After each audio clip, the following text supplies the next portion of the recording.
Watch that bus. Watch that bus, Joe. Don't talk to me, I'm concentrating. Hey guys, and welcome to the Drive Talk podcast and our first ever podcast while driving. Yes, in another country. Yeah. In Switzerland, in fact. We are in Switzerland. We're just leaving Geneva. We're actually out here with Michelin on a tyre launch. Yes. We're here for the launch of the Cross Climate 3 and the Cross Climate 3 Sport.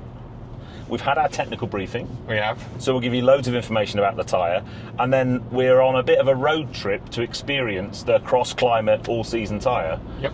But there's no snow. No. We've got rain and we've got dry, I think, tomorrow. Yeah, exactly, yeah. But no snow. So we're heading off. In fact, we're going to a watch factory first, and we're going to head up into the mountains.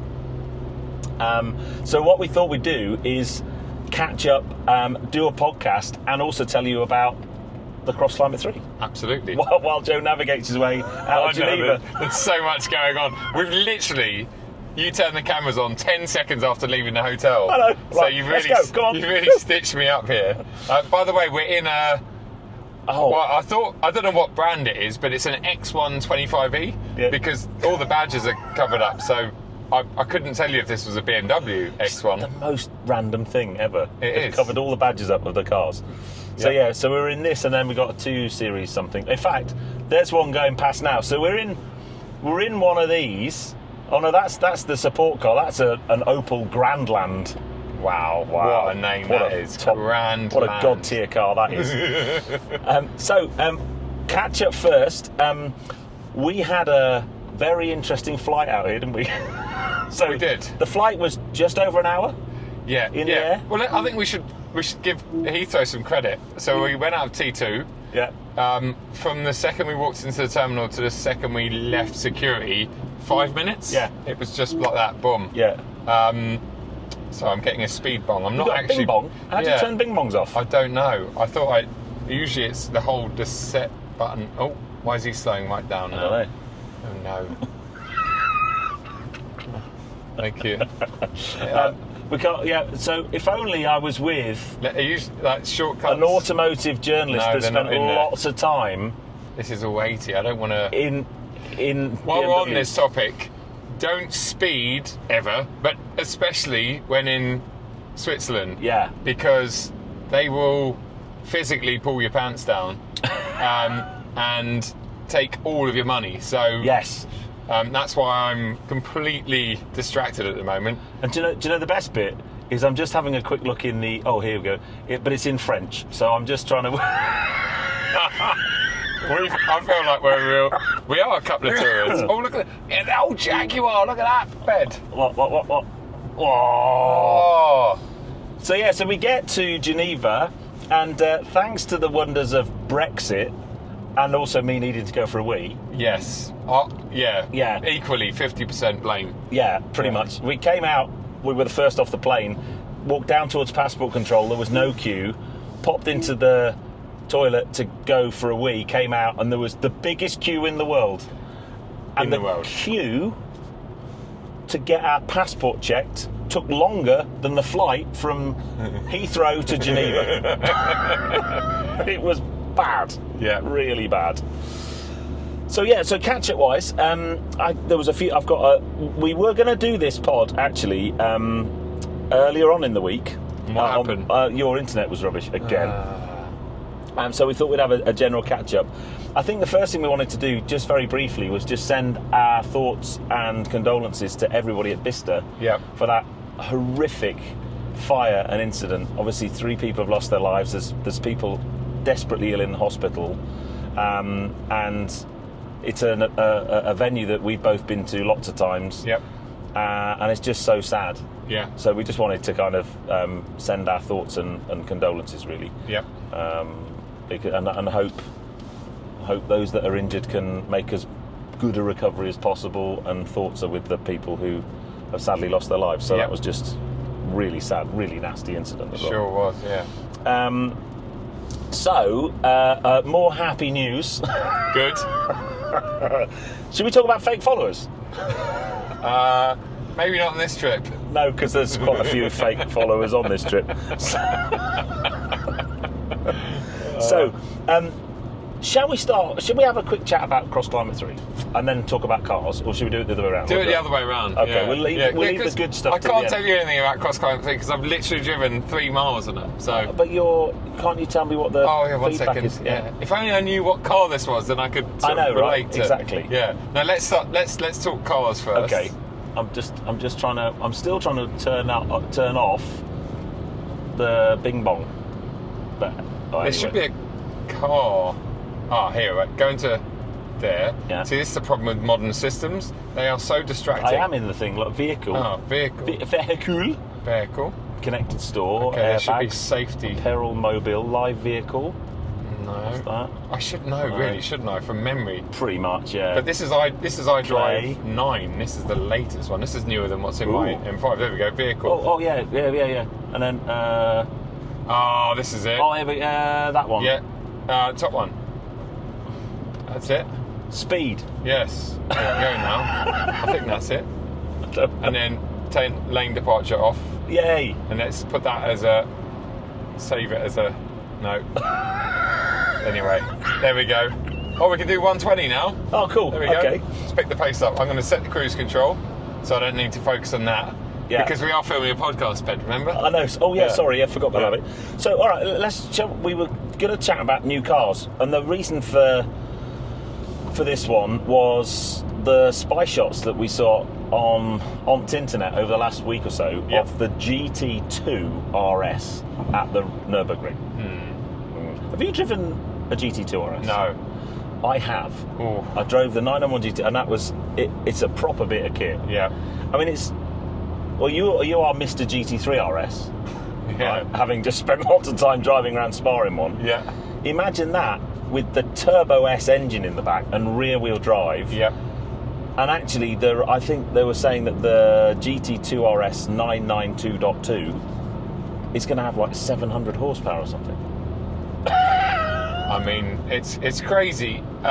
In a way, it's crazy. But when I first experienced that GT3 RS, and I'm not going to bore you with it again because I know we talked about it a lot in the podcast recently. Oh, sorry. Yeah. But the first thing after one installation lap around Spa, I came in, and James from Michelin couldn't believe it when I said it. But I was like, wow, this car is, like, after one lap, better than I could ever imagine. But, oh my God, it is crying out for an extra 200 horsepower.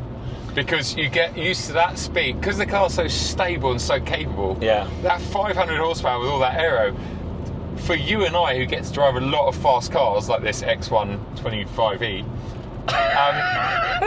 it doesn't actually feel that fast. It feels fast, but not like. And I guess it's very draggy as well. Very draggy. So I can only, oh my goodness, with 700 horsepower. But then, if you drive something like a Ferrari 296 GTB or GTS, they're like 800 horsepower, or more than 800 horsepower. Actually. So.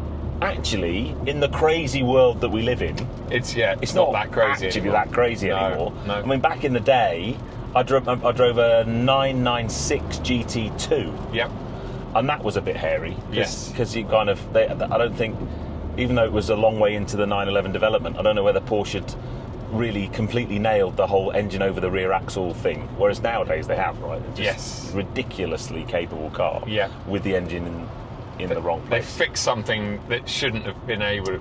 It was a broken design. Although I guess if you've got 700 horsepower, you want all the weight on the rear axle as much as possible. Yep. So. Yep. But it does look, and all the aero, it looks wider, and I can't wait to see it when it's not in kind of camo and dressed up. But GT2 RS. Yes, please. Yes. And that's always the last 911, really, isn't it? They always wait till the second generation of, or the dot 2 of the generation before that comes out. Yes. Yep. Very special. It'd be interesting to see what else, because I get the feeling over the last 4 or 5 years that Porsche, because of the way the industry's going and the rules and regulations, I get the feeling that Porsche are like they've just let the leashes off, and they're designing so many special cars, aren't they? Yeah. Like you Quick, look at, let's do some more combustion cars while we can. Yeah, and make no them one's really buying the special. electric ones we make, so let's do some combustion ones. Even like STs, you know, I've seen so many people that have got ST that if you'd rewound 5 or 10 years, you know, the ST numbers would have been, I would have thought, a lot lower. But because, I mean, they must make a lot of money from them. And also, while we can, let's celebrate. Let's get those cars out there. Yeah. But yeah, GT2 RS. What's it going to be priced at? Oh, mate. If you were on the list to get one, obviously, I'm talking retail. High 200s, I would have thought. Yeah. It's going to be more than a 3RS. Yes. Surely. Yeah. Oh, yeah. So for sure. before you start ticking boxes, 250. 250, I would think. Yeah. Tick a few boxes, put a Y-Sack pack on it. Yeah. 300 grand, maybe. What if you want? Do you think you'll be able to option on the aero wheels from the Michelin UK? Yeah, I mean, well, you could have an aero kit. Maybe. I think that comes standard with it. Yeah, okay. But the one on the GT2 RS actually does produce. Yeah, true. Yeah. Stop it, Joe. Sorry. Stop it. Sorry. It's got a wrap on it. James. It's got a wrap on it now, and it actually looks really good with the wrap, I've got to say. Oh, yeah. Are we allowed to talk about that? Yeah, of course. It's on socials. Yeah. If not, we just have. Yes, there you go. Yeah, go and check it out, Michelin UK. Yes.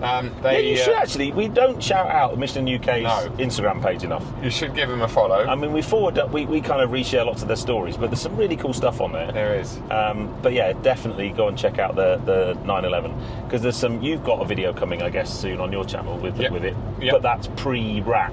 Pre-wrap. Yes. I bet you're pleased about that, aren't you? I am. Well, I find, I don't know about you, but anything thumbnail-wise with a car that has any kind of livery on it, doesn't do. YouTube, the algorithm, whatever it is, just no. It's like, no. And I remember Tim Schmee telling me about that years ago, like, you know, liveries and stuff is really difficult. Well, I just find, generally speaking, any motorsport-related content never does well, which is really bloody annoying, because that's the stuff I really, really like doing. Yeah. Someone says, come and race in this series, brilliant, I'll make a YouTube video, and it does absolute toilet. Yeah, well, like Love Cars, I think their Caterham series, they've got maybe... Yeah, and that was mega. Yeah, but about 16 views in total. Yeah, exactly. It's one of those things. But what else have we got new? New cars. Well, I was in Scotland this week. Nice. This week? You mean yesterday? Yesterday. Oh, yeah, sorry, yeah. So Scotland for 2 days, flew into Heathrow Terminal 5, got in my car, drove to Heathrow Terminal 2, parked my car, came and met you for a beer, drove to Geneva this morning. Yeah. So I was in Scotland. I think I'm allowed to talk about this because there's an embargo on driving impressions and stuff. Until like 4 weeks. Oh, but I can talk a bit about it. You just can't talk about driving impressions. I was driving a really cool Kia. Yep. That has just had a facelift. Yep. Has. Well, here we go. It's got more power than the outgoing model. Okay. More torque than the outgoing model. Yep. It has a bigger battery, more range. Oh. And is $2.5 grand cheaper than the outgoing model. Yep. And it's got fake gears. Wow. EV6 GT. Oh, okay. So I can't say too much more than that. Yeah. But I mean, if you think about what Ioniq 5N is like, your favourite electric car. Yeah, definitely. One of my favourite cars. So they've kind of done a play on that. It's the same group, obviously. Kia and Hyundai, same group. They've used that technology, but in a different way, with a different twist, and they've done it really well. And we were up in Scotland, and what I can talk about is the roads up there. Oh, mate. Yeah. We were on the old military road that runs, is it Braemar up to Glenshee and then down to kind of Pitlochry way. Yep. What a road. Wow. And it was empty. It was like beautiful weather, no midges, no traffic. Yeah, it's that time of year, isn't it? I suppose it's not warm enough for it. Amazing. Absolutely amazing. So yeah, in terms of, sometimes we go on these launches, we're on one now, and the roads you drive on, or it's a challenging environment to make content because you don't get very long with the car. Yeah. And I have to say, the Kia press team absolutely nailed it as a launch. For me as a creator, they gave me everything I needed. Good. We had a great press pack on the plane, so you could do all your reading on the plane. Yep. So you knew everything you need to know about the car. We had a car each. We got 2 days or 2 half days of time with the car. It was just brilliant. Mega roads. Yeah. It was really, really good. But yeah, really good car. Nice. And I think... You think it's going to be a really good car, because you can't well, obviously mate, talk all about I can say is I can tell you it's 650 horsepower, Yeah. 0 to 60 in 3.5 seconds. It's better than the outgoing EV6 GT, Wow. and it's 60 grand plus options. So Yeah. if you spec the one I had like a satin finish paint, which is quite a punchy Yeah. option.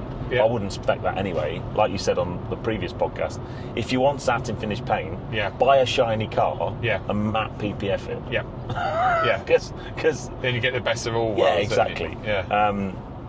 But yeah, it very, very good car. But for the money, Yeah. mate, if you think about a Taycan's what, 110, Yeah. 120, 130 grand, Yeah. half the price for a Taycan. Also, not half way the more car. practical. Oh, mate, Yeah. mega. It's just a Yeah. really, really good car. And I know it's electric, and people are going to bitch about it's electric. Yeah. But if you've got to have an electric car, have one with gears. Yeah. Because Yeah. it's wicked. Yep. All that we're coming off here, mate. I'm glad you spotted that. on the Sat-nav. Yeah. Someone's focusing. Can I just buy and have a little rant for a second? Just a really mini rant. Yeah. This car, and I might be wrong here, whatever this brand is, I can't. Well, neither of us can figure out what it is yet. BMW. Do you think it's BMW? BMW, yeah. The cruise control button doesn't turn on, right? And I know how to use cruise control in this because, well, if it's a BMW. Have you driven a BMW I have. There's no cruise control, and I think, do you know what that is? I think because you got to pay for it. Like it's a No. yeah, it's a subscription No. service. Yeah. What? Yeah. But the buttons are there. The buttons are there. Yeah, so everything's there and ready. You just need to. I thought think that was this an is- urban this- myth this- that BMW were doing that. No, well, they were, and then they pulled back on it. But there's certain features and functions on some of their cars. And I'm pretty sure that's one of them. What, like cruise control? Like cruise control. It's there on the wheel, but it doesn't work. And speed limiter as well. And speed limiter, all of that. Yeah, none of it works. Nothing's up. Nothing's coming up. So could be wrong, but I don't think I am. Either that or it's broken. Yeah. Also this. I now remember. I had driven one of these at a range day BMW a couple of years ago. Where am I going here? Don't know, you got Sat-nav. No, we've got the sat nav. Oh, yeah, yeah. You're sorry, my that one. co-pilot. You go straight on that Yeah. way. And I didn't. I remember. It's got a braking issue. What, as in, please don't tell me the brakes don't work. No, they're just really. The pedal feels horrible. I remember I put this on my second channel. That's not my motorbike channel, and it's just. The calibration in this thing, it's not a great car. And the little wheezy 1.5 litre 3-cylinder just kept, it was changing gear constantly that whole time. But anyway, let's get back to the look, there's a BMW showroom. Oh, wow, look. Should we go take and it in and ask? see if they'll fix the Sat-nav, the cruise control? Or should we go and ask him? Should we take this in and say, do you know, is this a BMW? Because we're not sure. Sorry. Oh, look, little tram in front. Oh, wow. So the next thing, we thought we'd have a chat about some new cars that are coming this year that we're excited about. Yep. And I guess following on from your favourite electric car, Yep. and the car I drove this week, the Ioniq 6N Yep. is due out this summer.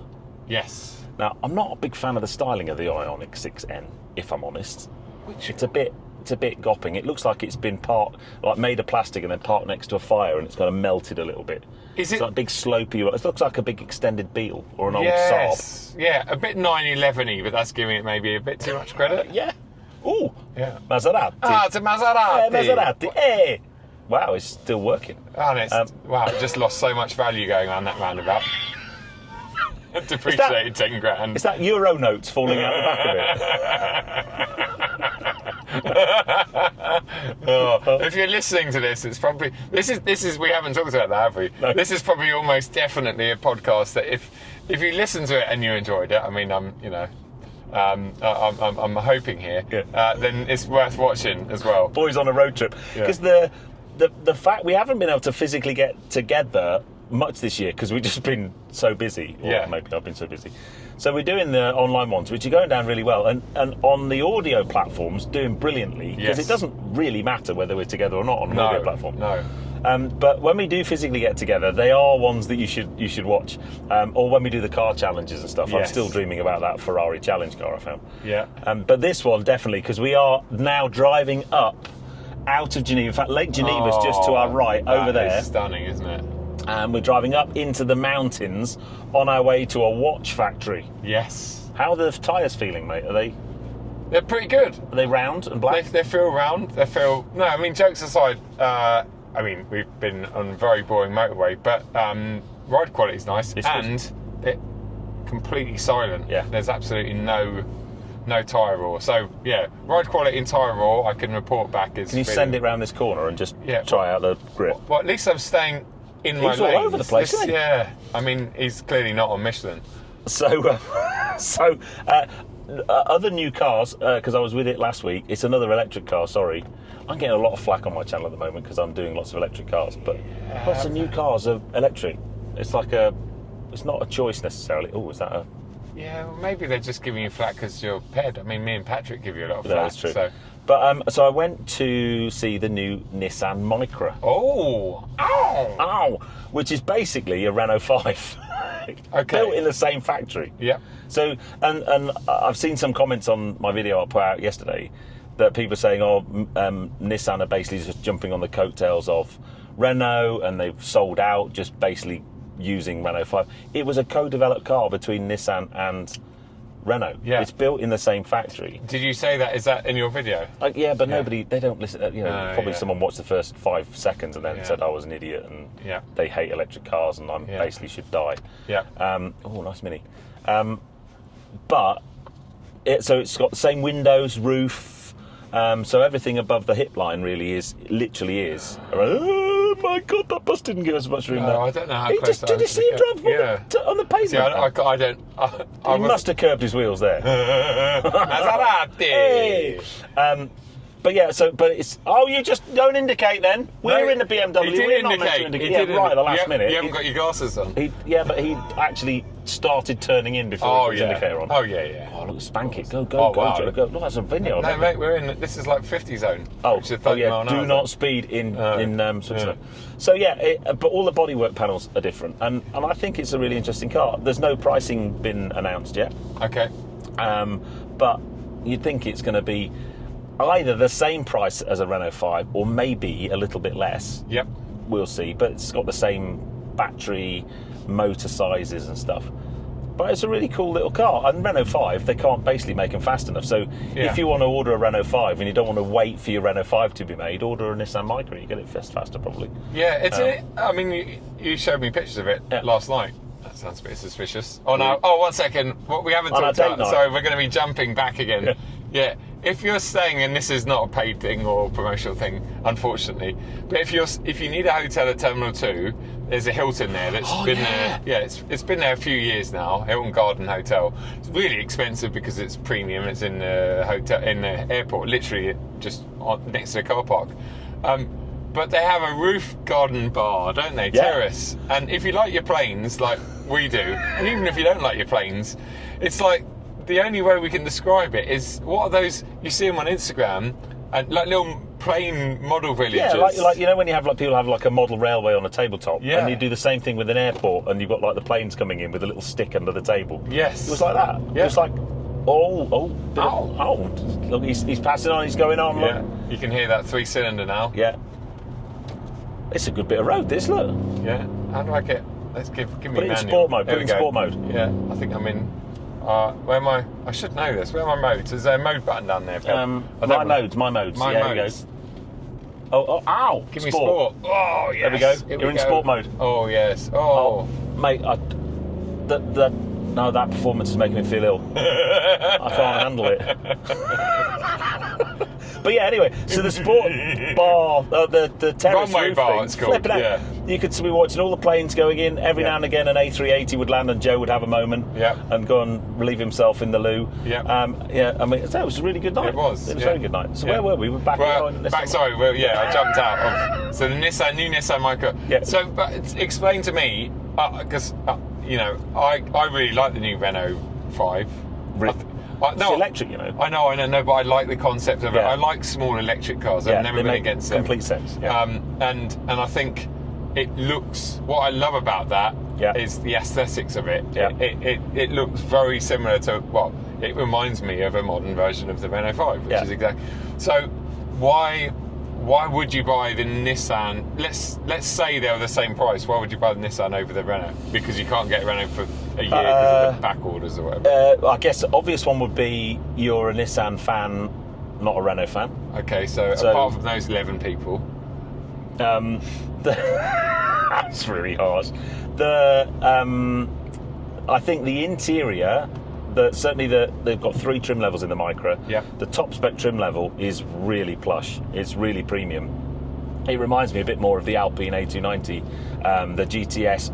GTS interior of that is really nice. Yeah. I think the Nissan Micra interior is nicer than the Renault one. Okay. And then I guess it's just a styling preference. Yeah. I personally like the aesthetics of the Renault 5 more because it ties in with the Renault 5s of the past. Yep. The problem Micra or Nissan have got, because this is the 6th generation of Micra, is if you think back to Micras, they date back to 1983 was the first Nissan Micra. Okay. They're all completely different. Every generation looked totally different. Yeah. So if you're doing if you're bringing it back, which one do you go with? So what they've done is they've taken bits of them all and put them into the new car. Okay. Whereas Renault, all Renault 5s kind of look very similar, don't they? So it was easier for them to make a new Renault 5 that looks like a Renault 5. And the 5 was an iconic car. Nailed it, I think, with the Renault 5. Yeah. So cool. it's a good car. And whether or not the thing I asked the question, then the guy at the technical briefing just didn't answer me, was so Renault 5. You've then got the sport wing of Renault, which is Alpine, and they've done the Alpine A290. Yep. So I said, well, are you going to take Nissan Micra and give it to Nismo and do a hot version of the Nissan Micra? And he didn't say anything, but I reckon they will. Basically, that would be a great idea. Yeah. It was. I think it'd be a good car, and it was one of those. Oh, here we go. Oh, look at this road. Oh, look at that. Yeah. Apart from the fact that I'm going to sit at 80 kilometres per hour, 50 miles an hour, not go one over. There's be a speed. Look at that tarmac. I mean, look at that. Look, this is stuff we dream of in the UK. So a couple of things. If you come to Switzerland, because I bought that M4 Cabriolet out here last year. M4 convertible. Sorry, Martin. Get it the wrong way around. You get shouted at. Oh, right. And Switzerland is a beautiful country. I mean, it's proper chocolate box stuff. You need a vignette if you come here in a UK car, so you can buy that at petrol stations and stuff. Yep.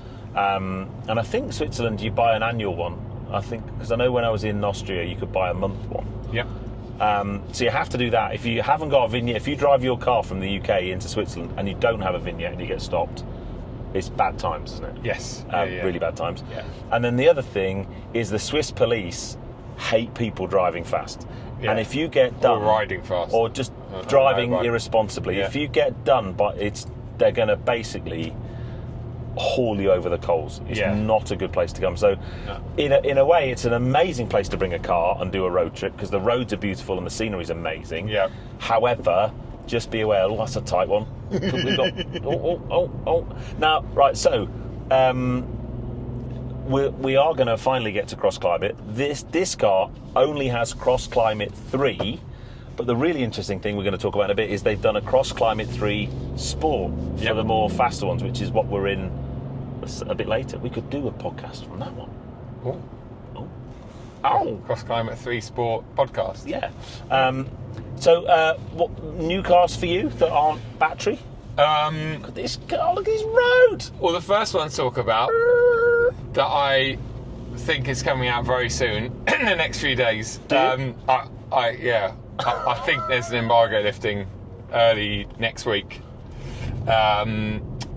Is the BMW M2 CS. Ooh.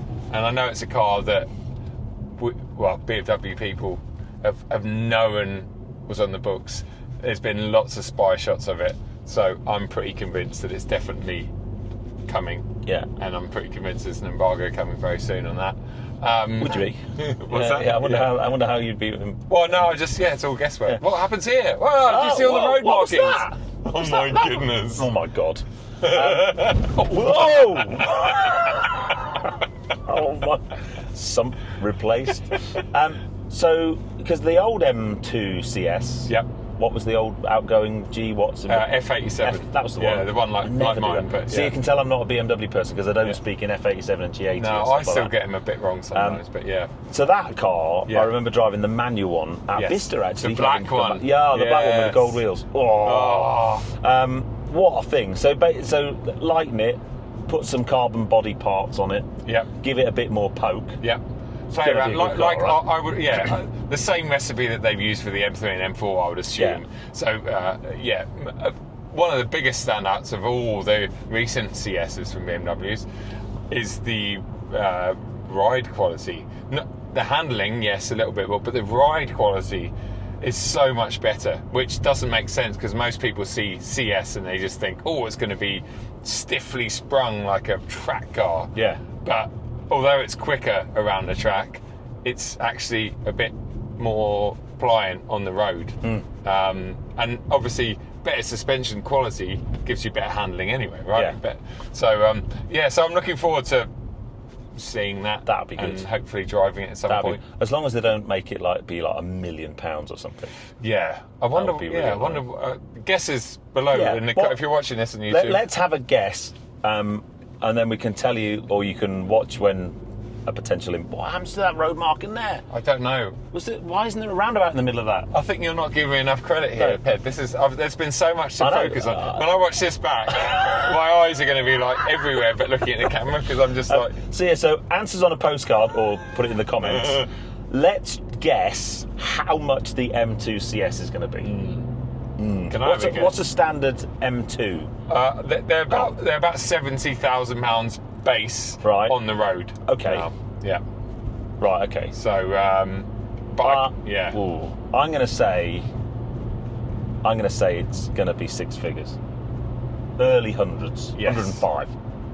Yes, that's kind of what I guessed as well. Yeah, 105. Yeah. Bearing in mind, a base 911's 103 now. Yeah, I know. In what world did that happen? Yeah. Hasn't that crept up? It was 80 only a few years ago.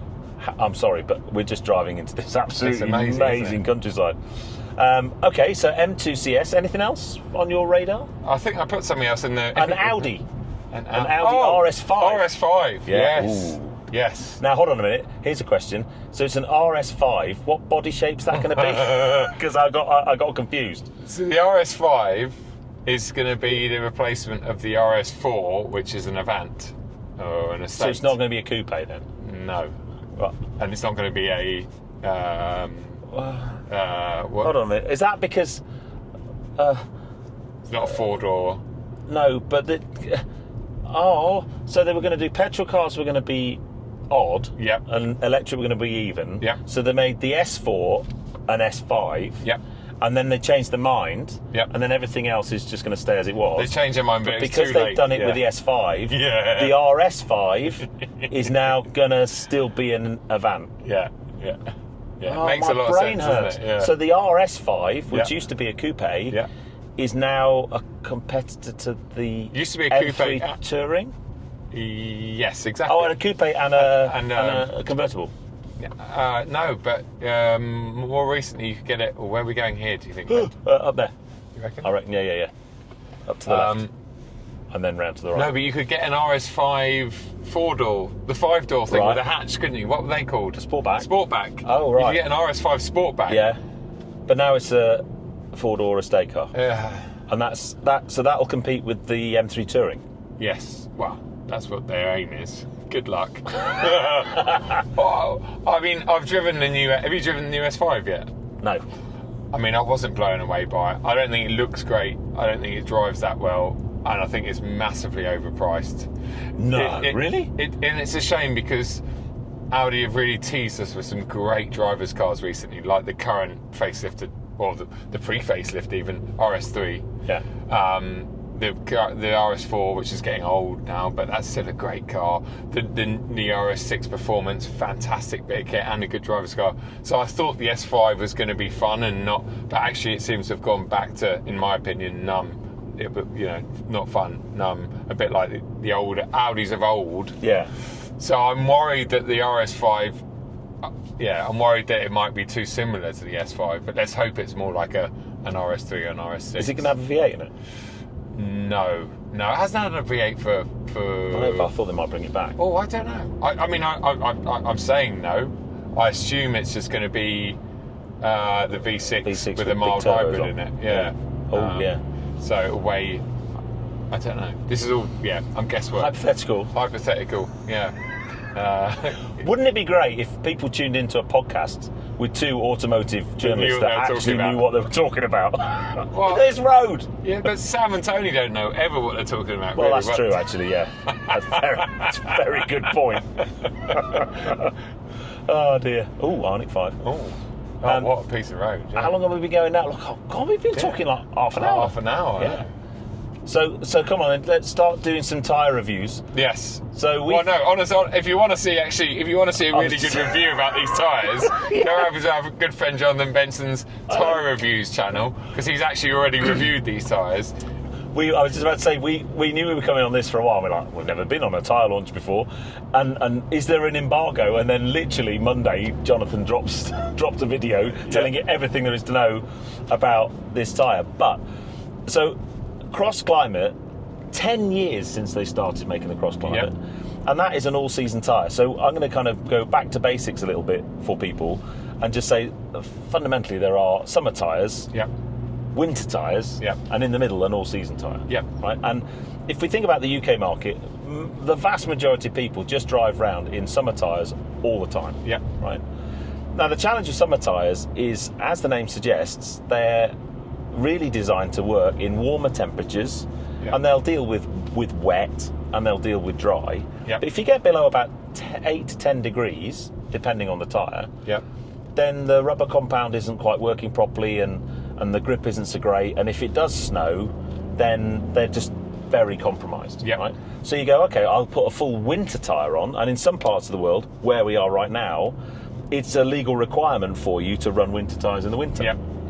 So, usually, beginning of November through to end of March or something. So people out here will have 2 sets of wheels for their car normally, and they just put their winter tyres on. And winter tyres, the tread pattern's designed to not just expel water but also deal with snow. And also the rubber compound is designed to operate at lower temperatures and provide grip in adverse weather. Problem is, if you run them in the summer, then they're compromised because they don't give great grip. They wear out quicker and all that kind of stuff. Overheat. So an all-season tyre is in the middle, right?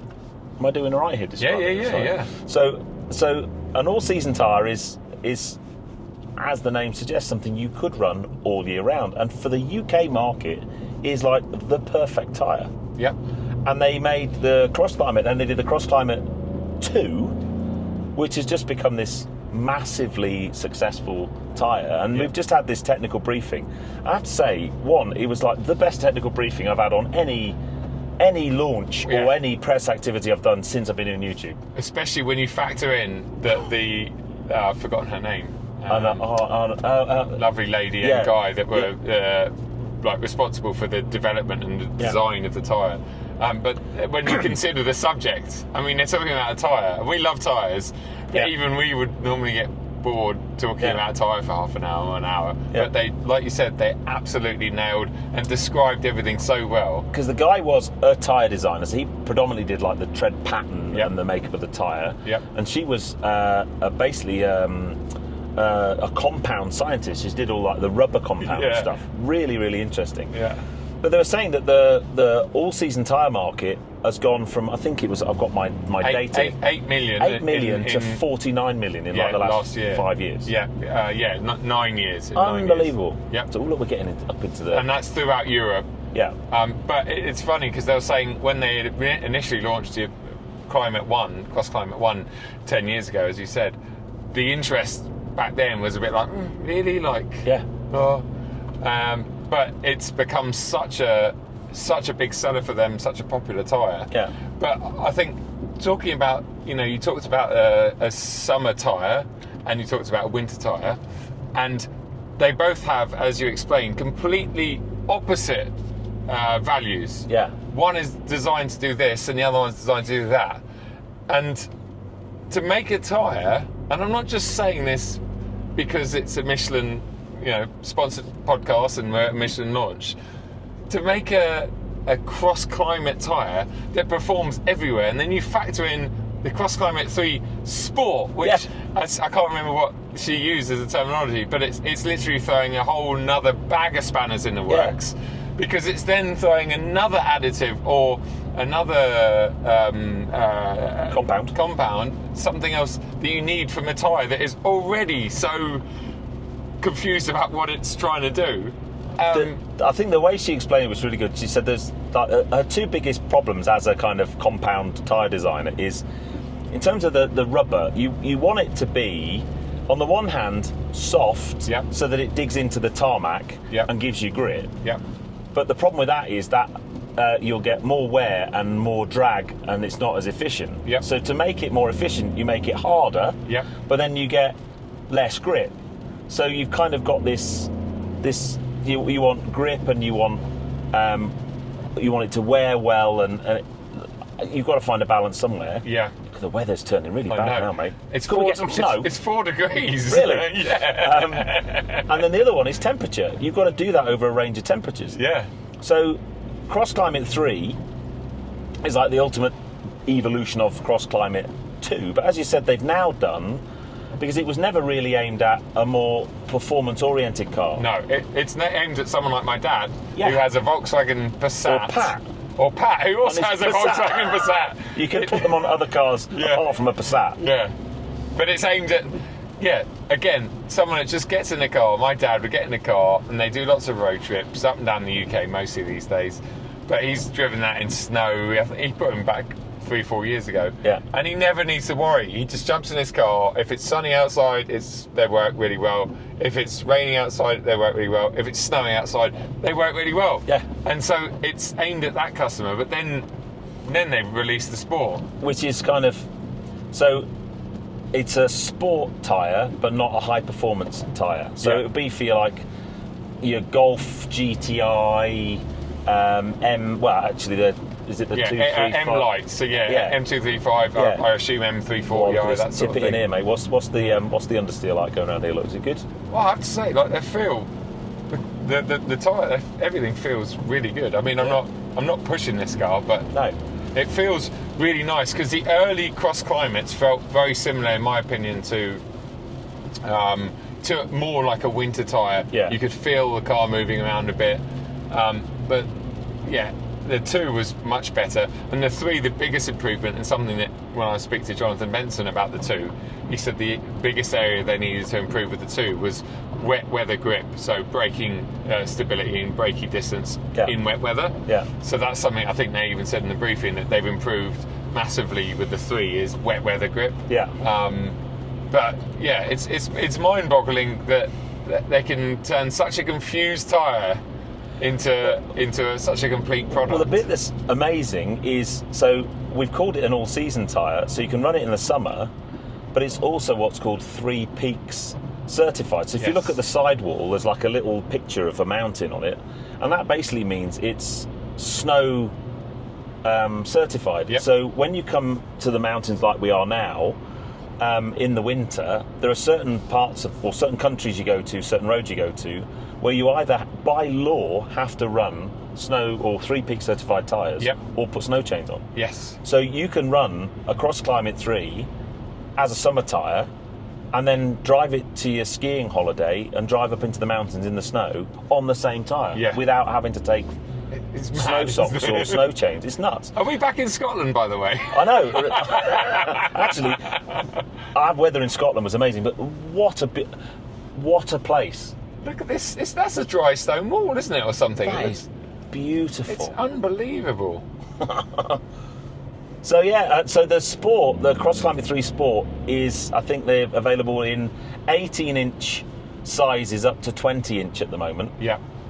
And so they're aimed at the more kind of driver who wants to have that all-season performance, but also wants to drive a little bit more enthusiastically, like Joe's doing right now, coming down into look at this road. Let's see if we can see. Yeah, see, not- I tried there's to no load it up understeer then. Yeah, no, nothing. You could feel the tyre moving as he loaded it up there, but yeah, really nice, stable. I mean, that would have been Progressive. embarrassing if you'd have understeered off.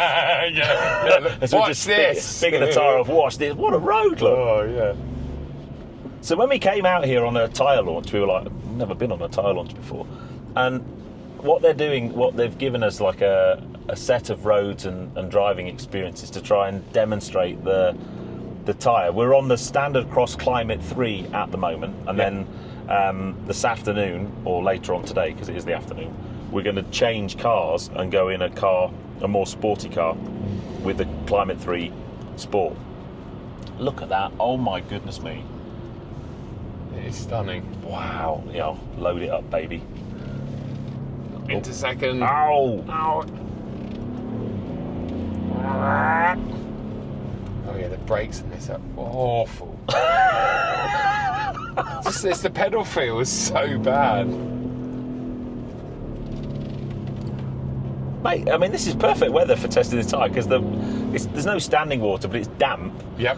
And if it's been... And it's cold. Yeah. Yeah, I mean, I saw 3 degrees a second ago. So here we are. So we're sub 8 degrees, Yeah. which is suboptimal for a summer tyre. Yeah, yeah. Because Yeah. the So compound... the colder it gets, a bit the like, harder the compound, and it doesn't if you think about a dig into chocolate the bar, tarmac as well. if you had like a Cadbury's Whereas Dairy Milk, the you put it in winter the tyre fridge, and all-season when it tyres comes out have the a fridge, slightly it's different hard, compound. right? And we had a you whole can't- you conversation can't stick your by the fingernails in it, technical. and then as it warms up, it gets softer. Yep. It's the same thing with rubber compound, right? Yep. Yep. So the colder it gets, the harder the compound, and it doesn't dig into the tarmac as well. Whereas the winter tyre and all-season tyres have a slightly different compound. And we had a whole conversation by the technical briefing about the 3 different elements in the rubber compound itself, the elastomers and the way they make it work. Because on the other thing is it's got to do all of that and have the kind of wear characteristics that Michelin tyres are famous for. Yes. Which basically longevity. Yeah, and the rolling and low rolling resistance, Yeah, which and doesn't good make any efficiency. sense because the rubber's softer. Yeah. So how does it roll as well? So it's got to perform dry weather and wet weather braking in the summer, wet weather, dry weather and snow in the winter. Yep. It's got to have a range of temperatures from like probably minus 25 up to about plus 40. It's got to be quiet. It's got to be quiet. It's got to have low particulate emissions for the whole. Yeah. It's just unreal. Yeah, I don't envy their jobs developing a tyre like this. And they did say, I think they said it was like the most complicated tyre because Oh yeah. it actually almost makes like a high performance summer tyre sound a lot easier to develop than a cross climate. Well, and I wish I'd written their names down. The tyre designer dude, what a great tyre. What do you do for a living? I'm a tyre designer. Yes. He basically said, making a summer tyre is difficult, but okay. Yeah. Making a winter tyre is difficult, but okay. Making one that does both is like super difficult. Yeah. But yeah, what have I got down here? I'm just checking my notes because I actually made notes on oh yeah, look, there's compound. The compound in this tyre, by the way, took 8 years to develop. Wow. 8 years, and then the final thing, you've got the compound of the rubber. Then you've got to look at the actual tread pattern. Yep. So they've got this really innovative tread pattern and that's what expels water, and then I guess it's got to expel water in wet weather conditions, but it's got to deal with snow and provide snow grip. Because the bit, and I'm sure Jonathan Benson was the first person to explain it to me, was snow tyres provide grip in snow. Yep. By gathering snow in the tread, Yeah. and then you get your grip from snow on snow. Like when you roll a snowball, Yeah. it turns into a... And I'm like, I'm sorry, could you just say that again? Yeah. Because that makes no sense whatsoever. So 8 years to develop the compound. Yeah. Elastomers, fillers and rubber. Apparently. And then the cool thing is they've now, just like the Pilot Sport range, so Pilot Sport 5 and the new Pilot Sport S5, they've got that velvet sidewall. No, sexy yeah, sidewall. the Alpine 5. Alpine 5. Yeah, which is the full winter, yeah. But they've now got the same sexy sidewall yes. as all the And that's, I mean, let's face it, that's the most important thing, isn't it? So patented technology, Yeah. And we were joking about it in the technical briefing, but you know the difference a sexy sidewall makes to the aesthetics of a car. Yeah. That's a Corolla Corolla with 3 exhausts at the back. You see that? Yeah, so it's got the sexy sidewall, but the really cool thing is, if you look at it, it's obviously got the name and the designator on the sidewall, but it's got like a motorsport flag, and then it's got little snowflakes as well. So it's kind of showing on the cross climate 3 Sport. So it's got the motorsport bit and the nod to the fact it's a winter tire. Yes. Which is really cool. Yes. So, did you know you could geek out on tyres so much? Well, I guess we did, because we're brand ambassadors for Michelin. Yeah, it was another level today, though, wasn't it? But when you actually, when you get time to talk to these people that design the tyres, there's so much to the tyres that you buy, and I think so many people just make a decision. And I know some people have no choice but to make a decision based on how much they cost. Yeah.